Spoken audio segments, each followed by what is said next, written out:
Bab 1. Interaksi keruangan dalam kehidupan di negara ASEAN. A. Mengenal negara-negara ASEAN. 1.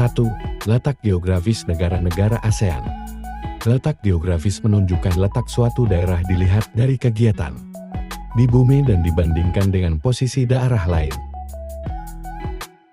2. Letak koordinat ASEAN. Letak koordinat adalah titik yang berpedoman pada garis lintang dan garis bujur suatu daerah peta. Letak koordinat sering disebut juga letak astronomis. B. Interaksi antar negara-negara ASEAN. A. Faktor pendorong. Setidaknya ada 2 faktor pendorong terbentuknya kerjasama, yaitu didasari kesamaan ataupun perbedaan potensi alam yang dimiliki oleh suatu negara. 1. Kesamaan dan perbedaan sumber daya alam.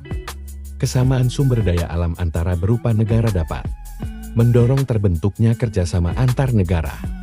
Sebagai contoh, beberapa negara penghasil minyak bumi membentuk suatu kerjasama yang diberi nama OPEC.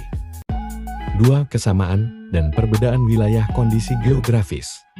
Karena kesamaan letak geografis, beberapa negara di suatu kawasan pada umumnya mengandalkan kerjasama untuk menjaga stabilitas dan keamanan.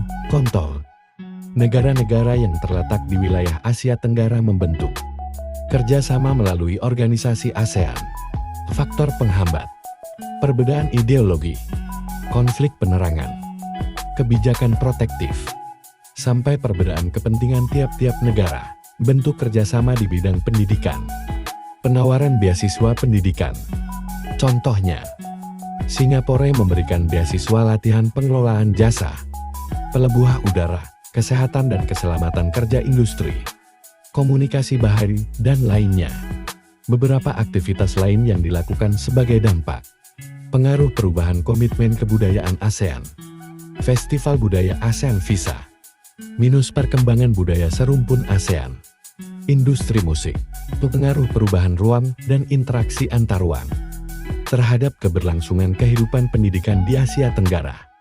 Kepentingan mitra pendidikan antar negara ASEAN dari 10 negara ASEAN terhadap 7.446 perguruan tinggi dengan mutu pendidikan yang berbeda-beda. Upaya-upaya meningkatkan kerjasama di antara negara ASEAN. Upaya meningkatkan kerjasama antar negara-negara ASEAN dalam rangka pembentukan masyarakat ASEAN tahun 2015 terus ditingkatkan. 3 pilar tersebut yaitu kerjasama ditingkatkan. 3 pilar tersebut yaitu kerjasama dalam bidang politik keamanan, ekonomi, dan sosial budaya.